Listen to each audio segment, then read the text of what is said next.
या जगात काहीही अशक्य नाही. आंधळी असणारी माणसं विक्रम करतात, पाय नसलेली माणसं एव्हरेस्ट चढतात. विश्वास हवा आपल्यावर. यस, आय कॅन, मी करेनच. आपल्याला कठीण काय आहे? धडधाकट आहोत आपण. अडचण काय आहे? काहीही करू शकतो, काहीही.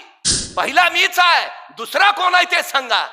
तुमच्याकडे काय आहे काही नाही याच्याही पेक्षा तुम्हाला काय वाटतं हे महत्वाचं आहे.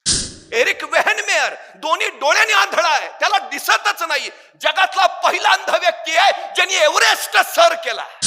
तुमच्याकडे काय आहे किंवा काय नाही हे महत्वाचं नाही, तुम्हाला काय वाटतं ते महत्वाचं आहे.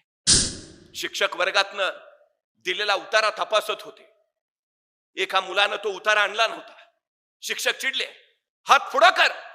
छड्या मारत निघालेले. त्या मुलानं हात पुढं केला, पण छडी मारणार.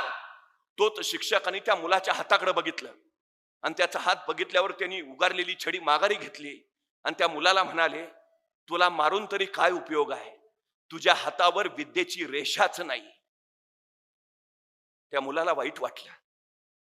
त्यानं शिक्षकांना विचारलं, गुरुजी, हातावर विद्येची रेषा कुठं असते?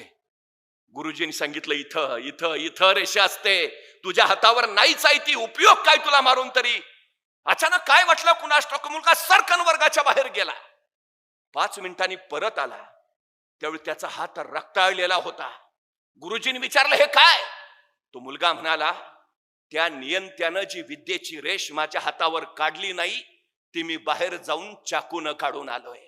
आता मला विद्या घेण्यापासून कुणी रोखू शकणार नाही, कुणीच रोखू शकणार नाही. हातावर विद्येची रेष काढणारा तो मुलगा पुढं व्याकरणाचार्य पाणिनी म्हणून प्रसिद्धी झाला.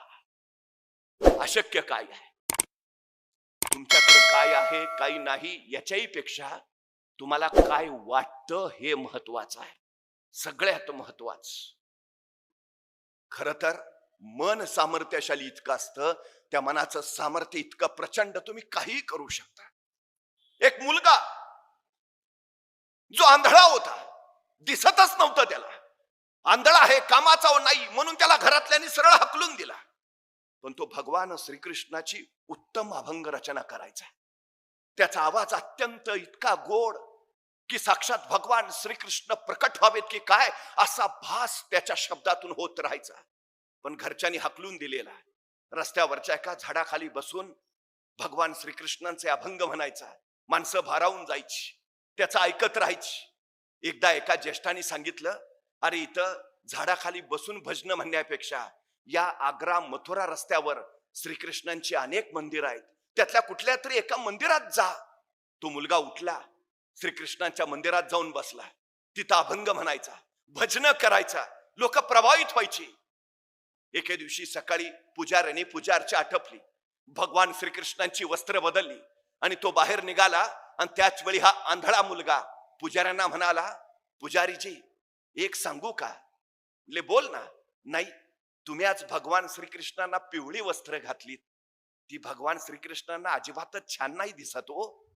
त्या पुजाऱ्याला आश्चर्य वाटलं. अरे तुला डोळे नाहीयेत, तुला दिसत नाही, तुला कसं कळलं मी भगवान श्रीकृष्णांना पिवळी वस्त्र घातलीत? तो मुलगा म्हटला, कळतं हो मला. दुसऱ्या दिवशी पुजारीनी भगवान श्रीकृष्णांना हिरवी वस्त्र चढवली आणि पुजारी निघाले. तसा तो आंधळा मुलगा म्हणाला, पुजारीजी भगवान श्रीकृष्णांना हिरवी वस्त्र छान दिसतायत. त्या पुजाऱ्याला आश्चर्य वाटलं, रे तुला दिसतंय कसं? दिसतं हो. तिसऱ्या दिवशी पुजाऱ्याने वस्त्र न घालता भगवान श्रीकृष्णाला झाडांची पानच वस्त्र म्हणून बांधली आणि तो पुढे निघाला. तसा हा आंधळा मुलगा म्हणाला, पुजारीजी भगवान श्रीकृष्ण पण गरीब झाले वाटतं, झाडाची पानं बांधून राहायला लागलेत. आता मात्र पुजाऱ्याला काही कळेना. अरे तुला डोळे नाही, दृष्टी नाही, तू आंधळा आहे, तुला कळताय कसं? आणि तो आंधळा मुलगा म्हणाला, तन की आंखें नहीं है तो क्या, मन की आंखें तो है. दृष्टीहीन असणाऱ्या त्या मुलानं भगवान श्रीकृष्णांना साक्षात बघितलं, त्यांचं वर्णन त्यांनी केलं. तो आंधळा मुलगा संत सूरदास म्हणून पुढे प्रसिद्धीस आला. आम्ही 10वीत असताना टीव्हीवर रामायण मालिका लागायची. ते पहिलं गाणं सुरू झालं की रस्त्यावरची सगळी माणसं पटापटापटा टीव्ही पुढे जाऊन बसायची. ते अत्यंत लोकप्रिय शीर्षक गीत संगीतबद्ध कुणी केलं होतं माहिती आहे? रवींद्र जैन. दोन्ही डोळ्यांनी आंधळे होते. बिथोवेन नावाचा जागतिक कीर्तीचा संगीतकार, ज्याचं संगीत आजही जगाला वेडं करतं, तो बिथोवेन दोन्ही कानांनी बहिरा होता. त्याला काहीही ऐकू येत नव्हतं, काहीच. ज्याला स्वतःला ऐकू येत नाही, तो बिथोवेन इतरांचे कान तृप्त करणारा संगीतकार झाला. काय विलक्षण असेल. एक खेळाडू तरुण मुलगी रेल्वेने निघालीये. अचानक काही गुंडांची तिच्यावर नजर पडते. तिच्या गळ्यातल्या सोन्याच्या चैनकडे त्यांचं लक्ष जातं. ती हिसकावण्यासाठी ते धडपड करतात. ती तरुण मुलगी खेळाडू त्या गुंडांचा प्रतिकार करते. चिडलेले गुंड तिला सरळ रेल्वेतनं ढकलतात. ती समोरच्या रुळावर पडते. भरधाव वेगानं दुसरी रेल्वे येते. तिच्या पायावरनं सरकन जाते. तिचा पाय काढावा लागतो. खेळाडू असलेली तरुणी आता मैदानावर उतरू शकणार नसते, पण ती हरली नाही. पाय असलेली माणसं जे करू शकत नाहीत, ते मी पाय नसताना करेन असा निश्चय तिनं केला. आणि एका पायाच्या बळावर तिनं अशक्य कोटीतलं कार्य केलं. तिनं एव्हरेस्ट सर केला. एका पायावर एव्हरेस्ट सर करणारी ती अरुणिमा सिन्हा सांगते, तुमच्याकडं काय आहे किंवा काय नाही हे महत्वाचं नाही. तुम्हाला काय वाटतं ते महत्वाचं आहे. तुम्ही ते करूच शकता, करूच शकता. एरिक वेहनमेयर दोन्ही डोळ्यांनी आंधळा आहे, त्याला दिसतच नाही. जगातला पहिला अंध व्यक्ती आहे ज्यांनी एव्हरेस्ट सर केला.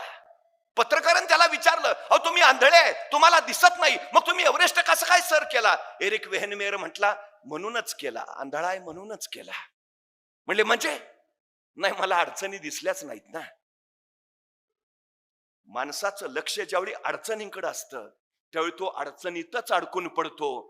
मला दिसत नाही त्यामुळे मला अडचणीच दिसल्या नाहीत, मला फक्त माझं ध्येय दिसत होतं म्हणून मी पोहोचलो. अशक्य काही नाही या जगात, काहीही अशक्य नाही. आंधळी असणारी माणसं विक्रम करतात, पाय नसलेली माणसं एव्हरेस्ट चढतात. आपल्याला कठीण काय आहे? धडधाकट आहोत आपण. अडचण काय आहे? काहीही करू शकतो, काहीही. विश्वास हवा आपल्यावर. यस आय कॅन, मी करेन, करेनच. सगळ्यात महत्वाचा भाग आहे तो हा, सगळ्यात महत्वाचा. आय कॅन, मी करेन. शाळेचा निकाल लागला. अनेक विद्यार्थी सरांकडे गेला, सर दुसरा नंबर कुणाचा आलाय? सर म्हटले, अरे पहिला नंबर कुणाचा आलाय असं विचारायचं असतं, तू दुसरा नंबर कुणाचा आलाय असं कसं विचारतो? तसा तो मुलगा म्हटला, सर पहिला नंबर माझाच येणार ते मला माहिती आहे, दुसरा कुणाचा आला ते सांगा. याला आत्मविश्वास म्हणतात. त्या मुलाचं नाव होतं विनायक दामोदर सावरकर. आत्मविश्वास. पहिला मीच आहे, दुसरा कोण आहे ते सांगा. हा मी करेन, करेन, आय कॅन. आत्मविश्वासातून ऍटिट्यूड जन्माला येतो, दृष्टिकोन. हा आत्मविश्वास हवा, सगळ्यात महत्वाचा. एकदा निश्चय झाला, अशक्य काही नाही हे कळालं, की मग आपण काहीही करू शकतो. फक्त एक, जे ठरलंय तेच करा, पर्याय ठेवू नका. जे ठरलंय तेच करा, पर्याय ठेवू नका. अजिबात ठेवायचं नाही.